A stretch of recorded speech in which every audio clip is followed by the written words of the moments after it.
नमस्ते दोस्तों, D Kumar education platform में आपका स्वागत है।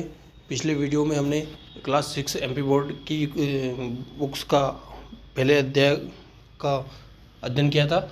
आज हम उसका नेक्स्ट भाग देखेंगे, जिसमें हम आदिमानव के बारे में देखते हैं, यानी इतिहास के जानने के स्रोत के बारे में समझ रहे हैं।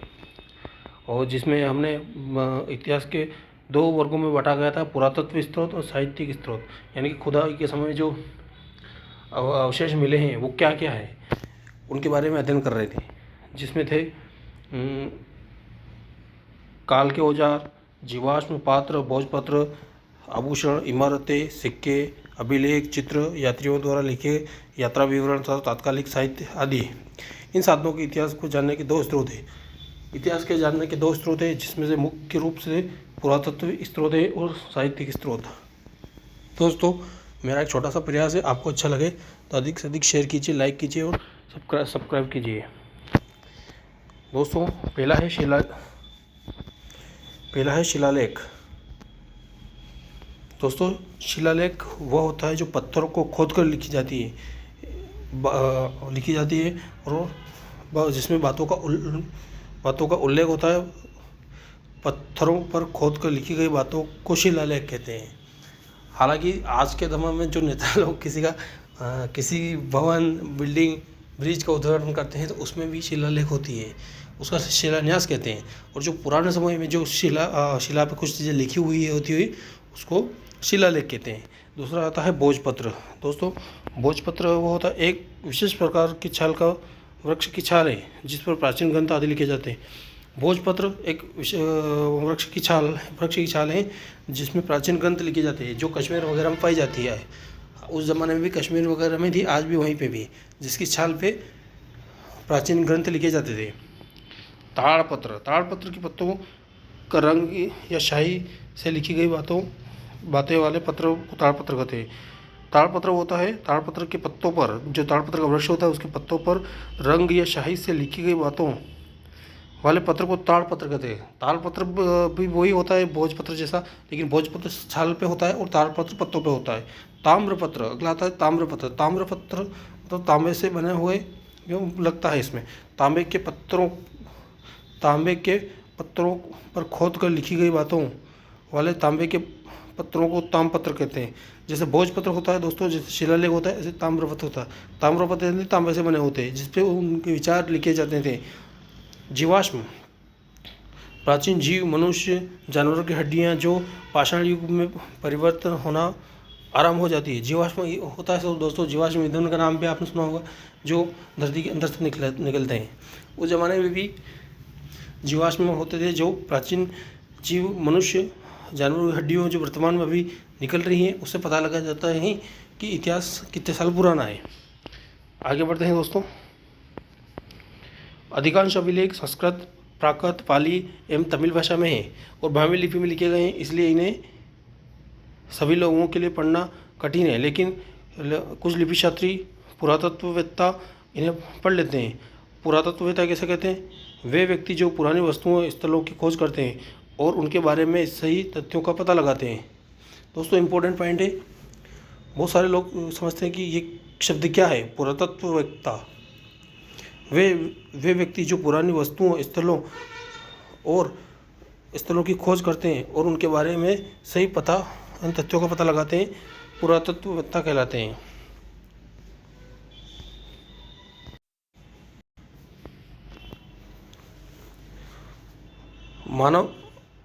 मानव को जब लिपि का ज्ञान नहीं था, तब उस समय वे चित्रों के माध्यम से अपनी बातों शिलाओं पर चित्रण करते थे। इन चित्रों को शिला चित्र कहते थे। मध्य प्रदेश के भोपाल के पास भीमबेटका में शिला चित्र इस बात के जीवंत प्रमाण है। मतलब मध्य प्रदेश की राजधानी भोपाल है, वहाँ पे ऐसे शिलाचित्र पाए गए हैं।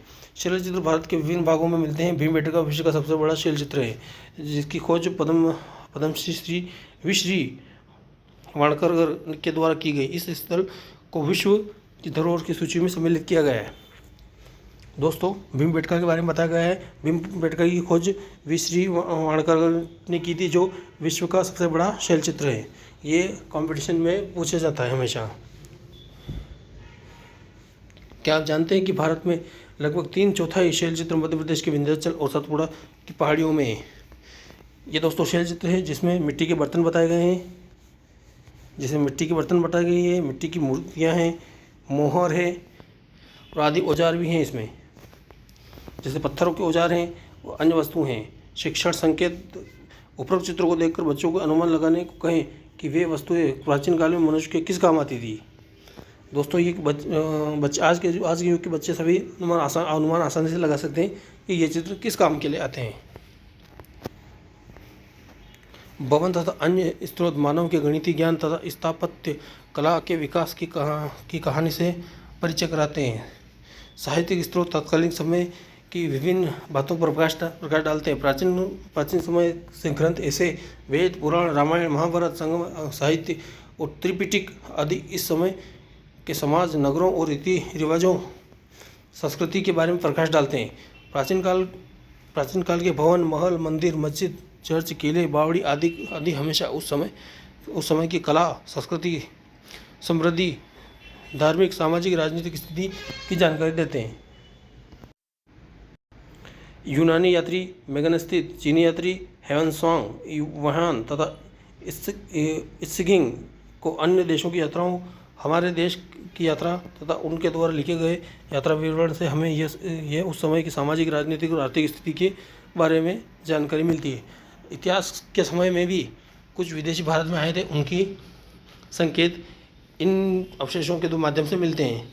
समय के प्रवाह के साथ साथ वाणिज्यिक व्यापार में अपनी जगह बनाई है। व्यापारी एक स्थान से दूसरे स्थान पर बसे हैं, आपसे मेल मिलाप हुआ है, लेन देन बढ़ा है, संस्कृति का परिवर्तन क्रम शुरू हुआ है। भाषा एवं लिपि एक स्थान से दूसरे स्थान तक गई हैं तथा विभिन्न भाषाओं में के शिक्षण मिश्रण से नई भाषाओं से नए जन्म लिया है। जीवन के क्षेत्रों में परिवर्तन शुरू हुआ है, जीवन मूल्यों में परिवर्तन का दौर शुरू हुआ है।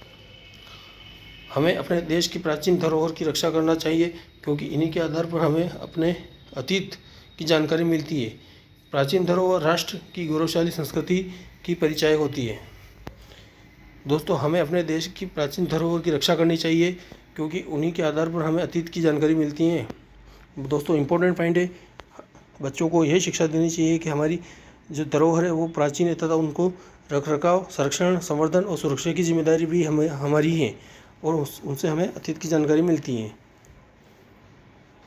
कुछ क्वेश्चन आंसर है दोस्तों, नीचे दिए गए प्रश्नों के उत्तर। इतिहास के जानने के स्रोत कौन कौन से हैं? इतिहास के जानने के स्रोत दो हैं मुख्यतः, पुरातात्विक और साहित्यिक। शैल चित्र क्या है? जो ऊपर देखा मैंने, भोजपुत्र में ऊपर बताया मैंने। इतिहास के अध्ययन क्यों आवश्यक है? क्योंकि हमें उस इतिहास का अतीत का पता लगता है। ऐतिहासिक धरोहर की सुरक्षा हमें क्यों करनी चाहिए? जो अभी आखिरी में बताया है, जो कि राष्ट्रीय गौरवशाली संस्कृति का परिचायक होती है। रिक्त स्थानों को पूर्ति करो।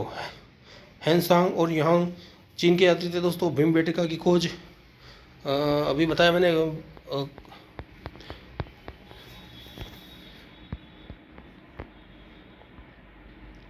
वी श्री वाणकर के द्वारा की गई थी।